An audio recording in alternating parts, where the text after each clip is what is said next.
Dhagaa mootummaa waaqaa jidduu keessan jirti. Har'a mootummaa waaqaa isinirratti aangoo qabdi, aaboo qabdi. Mootummaa waaqayyoo kanaaf jiraachaa jirtu. Namoota akkamiitu mootummaa waaqayyoo kana argata? Kan gala isaatti nama Yesuus Kiristoos gooftaa isaa taasifatee amanatee lammaffaa dhalatee hundi mootummaa waaqayyoo keessa jira. Namoonni mootummaa waaqayyoo kana hubachuu danda'an namoota akkamiiti? Namoota akkamiiti kan jedhuu fi Maatiyos boqonnaa 5 lakkoofsa 3 karaa hafuuraa warri hiyyeessota ta'aa gammadan mootummaan waaqayyoo kan isaaniiti.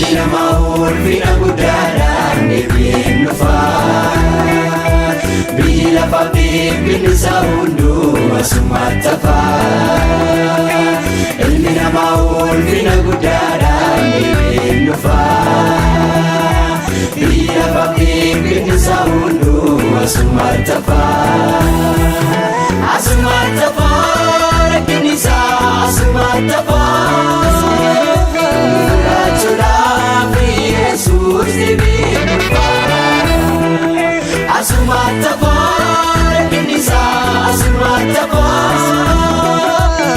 Rachula Yesus dibinufa Dibinufa Yesus dibinufa Dibinufa Yesus dibinufa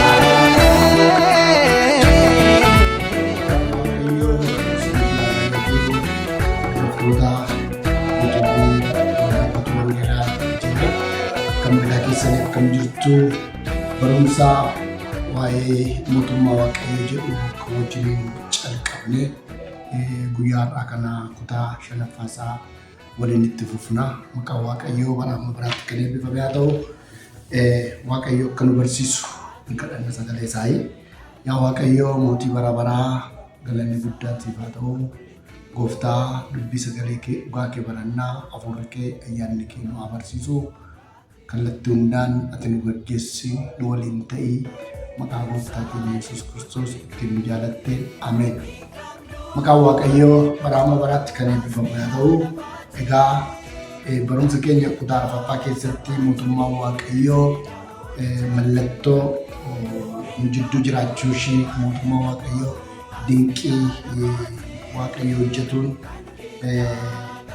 harka waaqayyoo mul'atu tokko tokko ilaallarraa waa'ee fayyinaa irratti waa'ee hojii diinaa diiguu irratti akkasumas dhukkubsattoota fayyisuu irratti akkamitti mootummaa waaqayyoo jidduu keenya akka jirtu qabatamaadhaan har'a jireenya har'a waggaa lafarra jiraannu kan jireenya keenya keessatti arginurraan waldaa kiristaanaa keessatti arginurraan kaanee bal'inaan wal ilaallerraa har'a kutaa kana keessatti immoo mootummaa waaqayyoo kana eenyutu itti fufsiisaa jira? Yeroo ammaa kana mootummaa waaqaa akkamitti itti fufaa jirti kan jedhu kana wajjin ilaalla.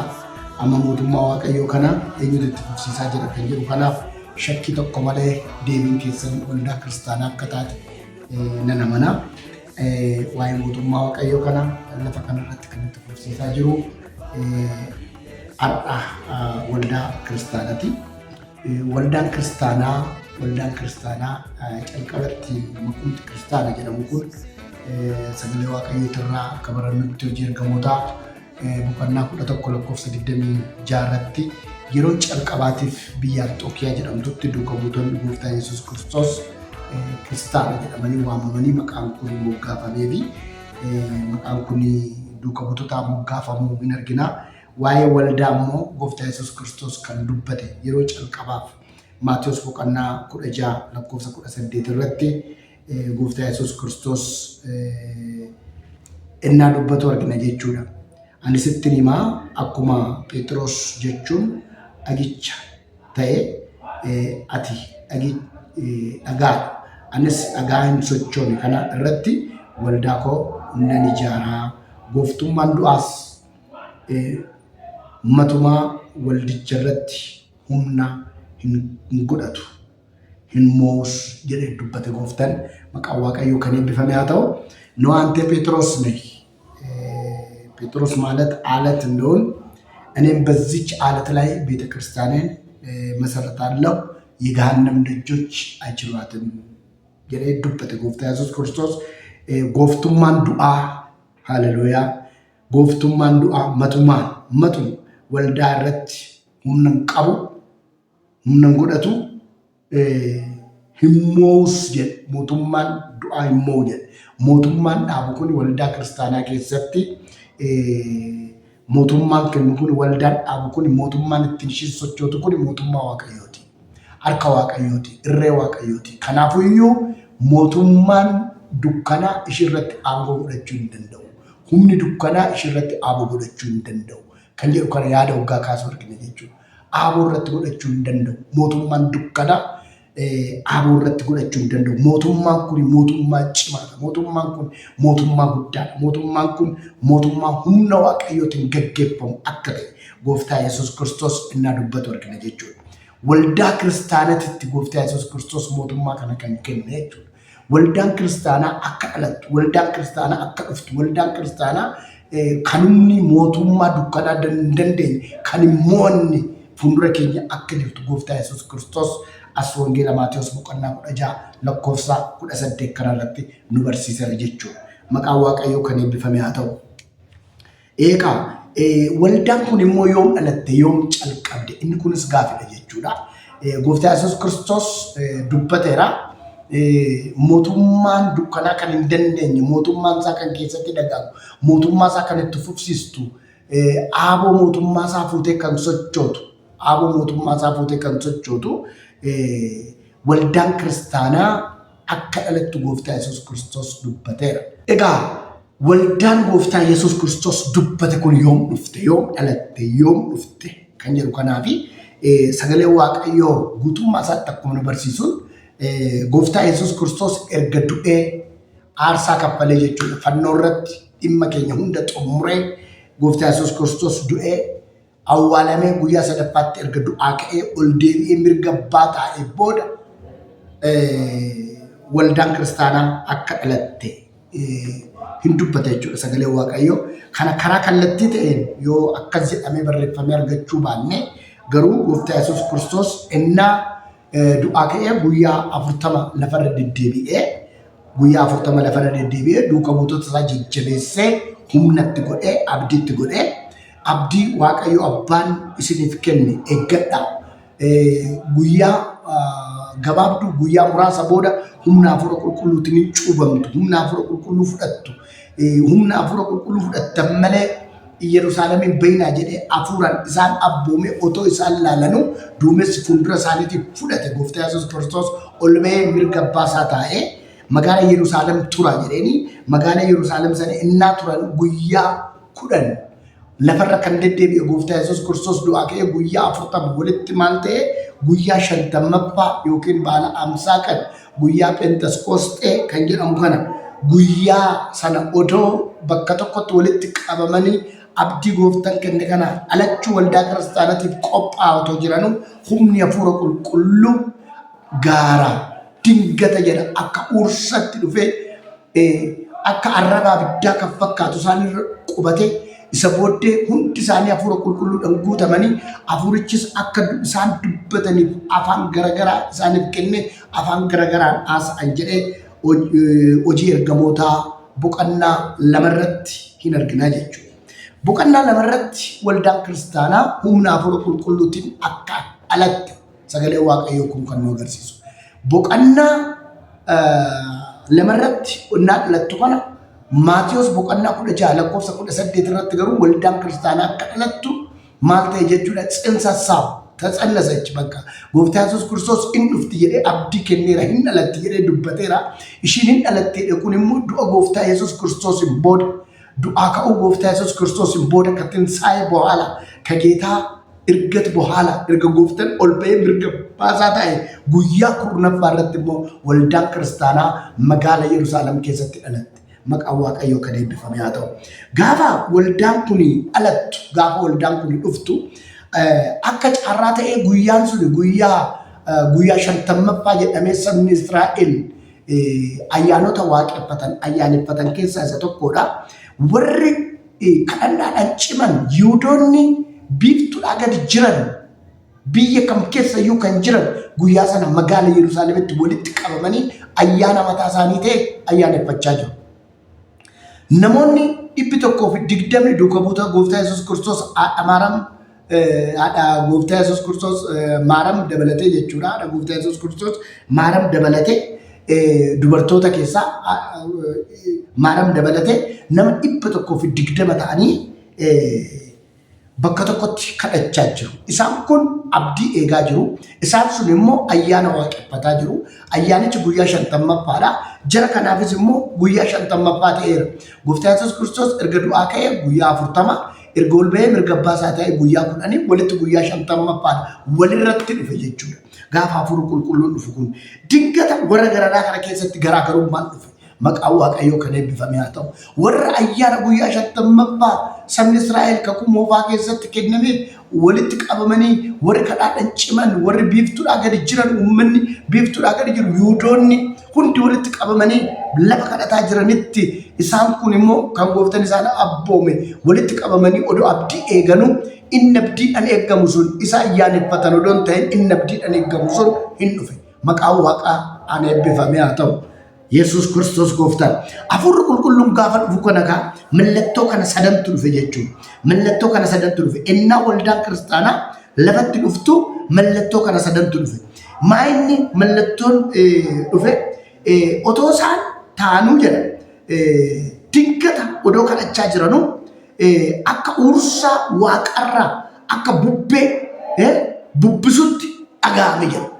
Lakkoofsa 2 irratti hojii ergamootaa lakkoofsa 2 irratti boqonnaa 2 lakkoofsa 2 irratti maaliin uursan kun maaliin inni akka bubbeetti dhufe kun inni akka uursaatti dhufe kun maaliin akka uursaatti dhufe hoggaa jennu kun akka bubbeetti dhufe kun hoggaa jennu bubbeen kun maal bakka bu'u hoggaa jennu kakuu moofaa bira dhaquu qabnaa jechuudha.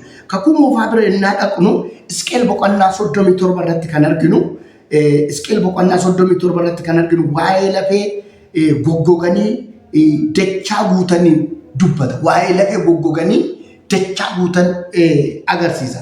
Isa kana yaa ilma namaa isaan kun lubbuutti jiraatu, lafeewwan kun lubbuutti jiraatu jedhee innaa Waaqayyo gaafatu yaa Waaqayyo gooftaa si duwwaatu beeka jedhee Hisqeel innaa deebisu argina jechuudha. Isaan booddee Waaqayyo waa tokko godhe jechuudha. Goree arfan irraa yaa bubbeen nana yaa qilleessa nana kottaa itti qilleensaa jedhe. Erga sagalee dubbadhu jedhanii lafeetti walitti qabameen booda erga lafee argateen booddee qilleessa irratti bubbee irratti qilleessa irratti goree arfan jiran irratti raajii dubbadhu isaan dhufanii tottaa galanii warra lafee walitti qabame kanatti dhufanii yaa galan isa booddee lubbuudhaan jiraatan yaa socho'an jedhe. Kuni maal agarsiisa hoggaa jennu abdii agarsiisa jechuudha. Abdii agarsiisa. Abdii dhaloota haaromsuu agarsiisa. Waldaan kiristaanaa gaafa mootummaa Waaqayyootti fufsiisuudhaaf dhalattu maal qabattee dhufte jechuudha. Abdii qabattee dhufte, abdii qabattee dhalatte. Yesuus gooftaan waldaan gaafa dhalattu abdii fudhattee dhalatte, abdii fiddee dhufte jechuudha. Waa'ee sanaa, waa'ee lafee sanaa, waa'ee qilleensichi bubbichi innaa dhufeettu itti guutu innaa qaamni isaanii socho'u, innaa raayyaa cimaa ta'anii ba'an argina. Isa booddee lakkoofsa Hisqeel boqonnaa 37 hanga 14tti innaa laallu ani awwaala keessan nan banaa jedha Waaqayyoon saba Israa'eliin. Ani maalan godhaa awwaala keessan nan banaa. Ani awwaala saba kootii nan banaa deebisee sin dhaaba, deebi'ee sin cimsa, deebi'ee sin jiraachisaa jedha. Inni kun lafeen kun saba Israa'el jedha. Warra abdii kute jedha. Warra abdii kutee goggogee warra goggogee abdii kutee olqa keessa jiru warra gadi bu'ee jirudha jedha. Kanaaf maal bakka bu'u hoggaa jennu kaa hafuurri qulqulluun bifa uursaa bifa bubbee kanaan dhufuun abdii haaromsuu, abdii dhaloota haaromsuu, abdii qabatee dhufe. Waldaan kiristaanaa gaafa dhalattu abdii wajjin dhalatte akkasumatti hin dhalanne. Abdii fidee dhufe gooftaa Yesuus Kiristoos fayyina fidee dhufe du'a jalaa gara jireenyatti akka baanuu fidee dhufe. Hafuurri qulqulluun immoo gaafa dhufu maal fidee dhufe? Abdii fidee dhufe. Abdii haaromse. Abdii namoota haaromsiise.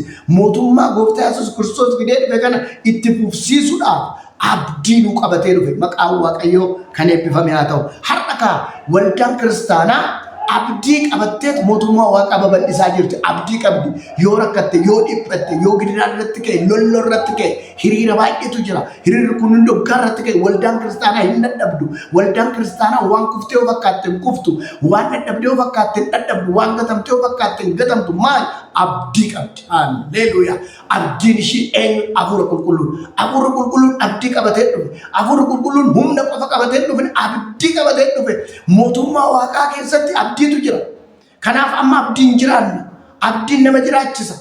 Guyyaa tokko immoo wanti hunduu raawwata. Gaafa guutummaadhaan immoo mootummaan kun mul'attu wanti hunduu raawwata waan ta'eef abdii jira jechuudha. Mootummaa Waaqaa keessa maaltu jira? Abdii guutuutu jira. ተስፋአለ በእግዚአብሔር መንግስት ውስጥ ተስፋ አለ። ሕዝቅኤል 37 ላይ ያየነው እነዚህ በሸለቆ የሞሉ አጥንቶች ሲሰበሰቡና ከተገጣጠሙ በቃሉ ከተገጣጠሙ በኋላ ነፋሳትን ጥራ ነው ያለው። እንደ አውሎ ንፋስ የመጣው መንፈስ ቅዱስ ተስፋ ነው። ያ በሕዝቅኤል ላይ የነበረው ተስፋ እዚህ ጋር እንደገና በመንፈስ ቅዱስ ሲታደስ እናያለን። መቃዋቀዮ በራማ በራት ከኔ ቢፈሚያተው እንዲ ለመታ አፉር ቁልቁሉን ኩን ጋፈ ዱፉ ጋፈ ወልዳን ክርስቲያና ቀበቱ ታይንተ የሞ ከምብራጅ ለየቹ ታይንተኮ ኡርሳ ቅሌሳ ቡቤ ከና ታይንን ለመታሞ አብድ ታይንን ለመታሞ ይብደተ ይብድ ማልን ይብድ አካ አረበ ይብዳ ከፈካቱ ተኮን ተኮስ ሳደረ ዱፌ ተቆበተ ተኮን ተኮስ ሳደረ ዱፌ ቆበተ ይብድ ማልበከቦ ማልበከቦ አዱፈ ይብድ ማልበከቦ አዱፈ አፉር ቁልቁሉን ቢፈ ይብዳት ድፉን ይከባየ ቀባ ፈከኛ ጎፍታ ኢየሱስ ክርስቶስ አፉር ቁልቁሉን ጋፈ ዱፉ ጋፈ ለገ ዮርዳኖስ ትጭውበሞ ወንጌል ማቴዎስ በቀና ሰዲረት ቢፈጉ ጌቲን ረት ድፉ ማል ቢጀናን ጎፍታ ኢየሱስ ክርስቶስ ጩቡን ወጀነ ቁልቁሉዳ ኢልማ ዋቀዮት ዱከ ቡቶ ተረት ሞ አፉር ቁልቁሉን ከዱ ይብዳን ዱፈ ማል ይብዳን ዱፈ ይብድ ሂምቡባ ይብድ ሂምበክሳ ይብድን ቁልቁልስ የጁን ወንቲ ሳንራ ጉበቱ ጅራ ቱሬ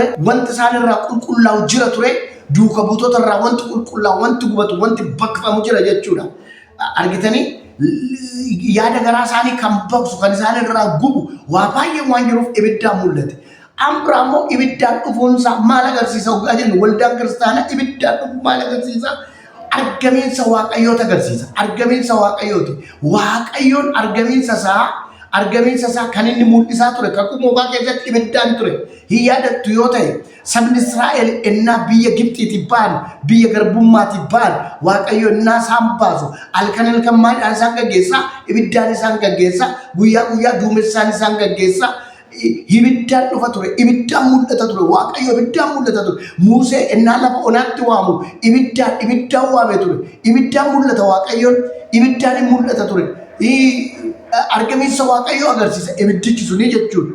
Keessumaayyuu macaafa qulqulluu keenya kakumoofaa keessa deebii boqonnaa 9 lakkoofsa 3 irratti akkas jedha. Egaa har'a inni akka ibidda xabgodhuutti kan si dura adeemu Waaqayyo gooftaa kee ta'uu beeki jedha. Akka ibidda maal godhuutti xabgodhuutitti kan si fuuldura adeemu eenyudha? Waaqayyo kee እግዚአብሔር እንደሚባላ እሳት በፊት ይሄዳል ይላል ዘዳግም 9:3 ላይ እግዚአብሔር እንደሚባላ እሳት በፊት ይሄዳል ዋቀዮ ከብደ ጠግዱት ፉንራ ከያደማል ከነበከ ማለገርሲሳ እብደቹን አርገሜን ሰው ዋቀዮ ሰው ወልዳን ክርስቲያና እና ለቱ ማል ቀበተ ድፍት አርገሜን ሰው ዋቀዮ ፍደተ ድፍት የጁር አርገሜን ሰው ዋቀዮ ትጅለ የጁር አፉር ቁልቁሉ ማሉ ፍደ ዱፈ አርገሜን ሰው ዋቀዮ አብሮነት የእግዚአብሔርን አብሮነት የእግዚአብሔር ልውና የእግዚአብሔርን መገኘት ፍደ ዱፈ የጁር ሞቱማ ዋቃ ጋር አማልቱ ትቡሲሳ ጅራ ወልዳት ትቡሲሳ ጅራ ማል ቀበተ አብዲ ቀበተ ማል ቀበተ አርገሜን ሰው ዋቀዮ ቀበተ jechuun mootummaa Waaqayyo itti fufsiisaa jirti. Ta'ee sadaffaan ta'een inni sadaffaarratti ta'e maal innoo jettan taateewwan inni sadaffaarratti ta'e maal innoo gaa jettan afaan garagaraati. Afaan garagaraa dubbatanii jira. Afaan garagaraa dubbatanii jira. Maalinni afaan garagaraa kan isaan dubbatan kun afaan garagaraa isaan dubbatan qooqa adda addaa dubbatu. Afaan adda addaa dubbatu. Hummannachi jiru sun immoo biiftuudhaa gadi kan walitti yaa'e. yoo xiqqaate biyyoota gurguddoo 5 kan dhufan qooqa adda addaa kan dubbatan afaan adda addaa kan dubbatan gaafa dhufan jarri kun afaan haaraa dubbatu afaan haaraa afaan qooqa adda addaa dubbatu duuka buutonni kun jarreen walitti qabame uummanni walitti qabame sun immoo yaa'ee rifatee bakka sana kan dhaqe sun dinqii Waaqayyo afaan isaaniitiin dhagahu akka jiran jarri kun warra baratanii miti jedhan akka isaan hin baranne hin beekne duukootni kun warra baratanii miti garuu afaan keenya tokko tokkoon hoggaa isaan dinqii Waaqayyo itti dubbatanii dhageenyerra maayidha kun dinqii maaliiti jedhaniiti ajaa'ibsiifatan. Kun immoo maal agarsiisa isinitti fakkaate seera uumamaa boqonnaa 11 irratti yeroo calqabaaf afaan namaa gargar kan bittinnaa iddoo sanatti jechuudha. Namni wal dhaga'uu kan dadhabe asii ol siidaa xuubii asii ol hojjetanii Waaqayyo bira geenye maqaa keenya lafa kanatti hambifneedhanii of tuulummaadhaan gaafa godhan Waaqayyo akkas jedhe kottaa gadi buuna afaan saba kanaa gargar bittinneessina jedhe Waaqayyo hammeenya isaanii ilaalee afaan isaanii gargar bittinneesse hojii sun dhaabate sabni sun bakka jirutti gargar bittinnaa'e. Laala wal dhaga'uu dadhabanii gargar bittinnaan walii galuu dhabanii gargar bittinnaan waldaan kiristaanaa gaafa dhuftu bittinnaa'uu san wal dhaga'uu dadhabuu san afurri Waaqayyo gaafa dhufu waldaan gaafa dhalattu dhaloonni wal dhaga'an afaan walii dhaga'an maaliif jennaan afaan haaraan hafuura qulqulluudhaan ittiin dubbatan sun wal dhageessise qooqa isaanii wal dhageessise isaan kun afaan haaraa dubbatu afaan haaraan sun immoo qooqa saba sanaati jechuudha hin dubbatu hin dhaga'an jechuudha wal dhaga'an jechuudha kun immoo ajaa'iba kun immoo dinqiidha maqaan Waaqayyo kan eebbifame haa ta'u. Kanaafuu arras jechuudha waldaan kiristaanaa dhageettii qabattee wal dhaga'uu qabdee tokko taasisuu qabattee dinqiidha. Maaltu ta'e waggaa jettan yeruma sanatti namni kumni sadii gara mootummaa Waaqayyoo kanatti dabalame. An calqaban 120 ta'aniiti hafuurri Waaqayyoo kun irratti dhufe isa booda nama 3,000 itti dabalame nama 3,120 ta'anii waldaan kiristaanaa magaala Yerusaalemitti dhufte humna guddaadhaan mul'atte jechuudha. Mootummaa Waaqayyoo kana humna guddaadhaan labsuu calqabde. Mootummaa Waaqayyoo kana humna guddaadhaan tarkaanfachiisuu calqabde jechuudha. Har'a mootummaa Waaqayyoo eenyutu tarkaanfachiisaa jira yoo jettan waldaa kiristaanaati. Hallelujah. Maqaan Waaqayyoo kan eebbifame haa ta'u. Waldaan kiristaanaa maal qabatteet mootummaa kana babal'isaa jirti? Hafuura Waaqayyoo qabatteet. Hafuurri Waaqayyoo kun immoo maal qabatee gara keenya dhufe? Waa sadii kana naa hubadhaa. Tokkoffaa abdii qabatee, lammaffaa argaminsa Waaqayyoo qabatee, sadaffaa wal dhaga'uu qabatee tokkummaa qabatee kuni mallattoo waldaan kiristaanaatti hin beekamtuudha. Abdiin waldaa kiristaanaa keessa jira. Argaminsi Waaqayyoo waldaa kiristaanaa keessa jira. Wal dhaga'anii tokko ta'anii waliin tarkaanfachuun hojii Waaqayyoo kana fuulduratti oofuun mootummaa Waaqayyoo kana fuulduratti tarkaanfachiisuun achi jira jechuudha. Kanaaf obboleewwan koo waldaa kiristaanaatu har'a mootummaa Waaqaa kana babal'isaa jira. Waldaa kiristaanaatu har'a mootummaa Waaqayyoo kana sochoosaa jira. Kanaaf dhagaa Gooftaan Yesuus Kiristoos gaafa Gooftaan Yesuus Kiristoos dhufutti waldaan kun akka misirroo taatee qulqullooftee qopheeffattee ijoollee ishee qopheeffattee Gooftaan Yesuus Kiristoos eeggachaa jirti. Maaliif Gooftaan Yesuus Kiristoos lammaffaa innaa dhufu mootummaa Waaqayyoo kan guma taasisa, guutuu taasisa, ሙሉ ያደርጋታል። የእግዚአብሔርን መንግስት ሙሉ ያደርጋል። በሩምሰ ከኛ ታኑት ዱፍቲ ጎፍታ ኢየሱስ ክርስቶስ እና ደቤ ዱፉ ወልዳን ክርስቲያና ኩን አከሚት ሞቱማ ከነ ቀበቴ ኤግዲ ሞቱማን ኩን አከሚት ጉቱታ አከኘ ዱት ፉፍና ጎፍተን ስላ ህብሱ የብፋማ ማሲሰ ጅራታ ወሪ ከኑ አቢያ ዱገዲ ተሱማን ከኑ ማሲሰ ጅራታ ወሪ ከኑ ኤቢዱ ፌተን ሲንፉዳ ዋዳኑ ገዴ ኢየሱስ ሲንፋ ኤቢዱ ፌተን ሲንፉዳ